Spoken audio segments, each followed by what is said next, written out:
नमस्कार, मैं हूं रिपु मिश्र। आपने देखना शुरू कर दिया है चंपारण मिरर।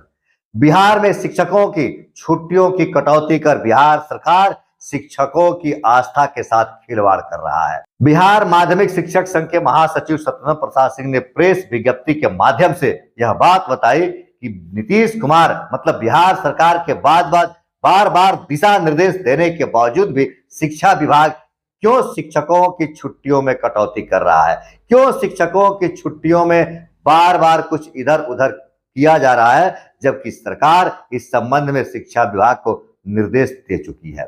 उन्होंने कहा कि 2023 की शिक्षा क्षेत्र में जो छुट्टियां दी जाती थी उसी छुट्टियों को 2024 में भी बरकरार रखी जाए, लेकिन शिक्षा विभाग के तरफ से इन छुट्टियों में कटौती की जा रही है।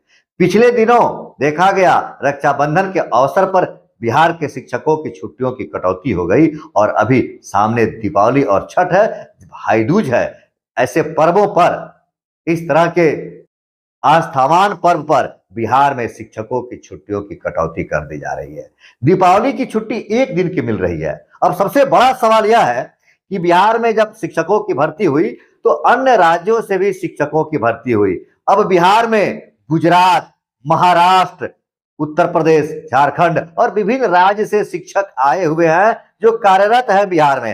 अब अगर आप दीपावली की छुट्टी एक दिन की देती हैं तो क्या वह शिक्षक जो गुजरात से, महाराष्ट्र से बिहार में सेवा दे रहा है, वह एक दिन की छुट्टी में अपने गुजरात और महाराष्ट्र से फिर दूसरे दिन वापस आकर के अपनी शिक्षा की पद को बचा पाएगा, अपनी ड्यूटी को निभा पाएगा, या उसकी सैलरी की कटौती हो जाएगी? सत्येंद्र प्रसाद सिंह ने मुख्यमंत्री को यह भी बताया कि यदि शिक्षा विभाग शिक्षकों की सेवा और सुविधा एक समान करना चाहता है, जिसमें छुट्टियां भी शामिल रहती है, तो उन्हें राजपत्रित अवकाश के अतिरिक्त प्रतिबंधित छुट्टियों का भी लाभ दिया जाए और अर्जिता अवकाश 33 दिनों का दिया जाए। शिक्षा विभाग न तो शिक्षकों को न राज्य कर्मी को लाभ देना चाहता है और न शिक्षा सेवक ही मानना चाहता है। हर हाल में शिक्षकों का सम्मान, उनकी गरिमा को बरकरार रखनी होगी। मुख्यमंत्री को बिहार शिक्षा विभाग के सचिव शत्रुघ्न सिंह ने बताया कि सरकार के तरफ से 60 दिनों की छुट्टियां मिलती है, लेकिन अब शिक्षा विभाग ने इन छुट्टियों में रविवार की छुट्टी को भी जोड़ना शुरू कर दिया है।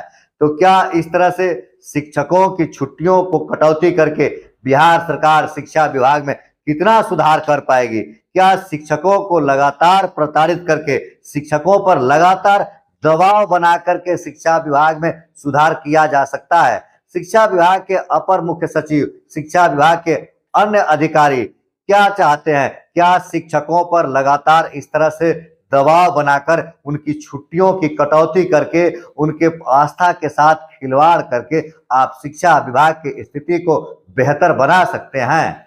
शिक्षा विभाग के अधिकारियों के द्वारा इस तरह के व्यवहार और इस तरह के आदेश पारित करने के बाद यह सोचने पर आदमी मजबूर हो जा रहा है कि आखिर नीतीश कुमार ने बिहार में किस तरह की लोकतंत्र की परंपरा को शुरू किया है कि जहां लोकतंत्र में जनता शासक होती है और जनता के प्रतिनिधि ही फैसले लेते हैं, वहां जनता के प्रतिनिधि मंत्रियों, नेताओं की अनसुनी हो रही है और अफसरशाही का बोलबाला हो गया है। यह कौन सी परंपरा नीतीश कुमार ने शुरू कर दिया बिहार शासन में कि अब अधिकारी नेताओं और मंत्रियों की कम सुनते हैं और अपनी अफसरशाही ही ज्यादा करते हैं?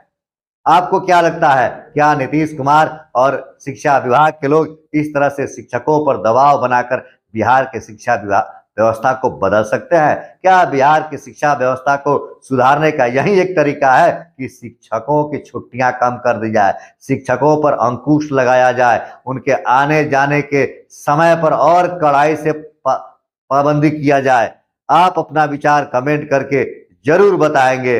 देखते रहे चंपारण मिरर।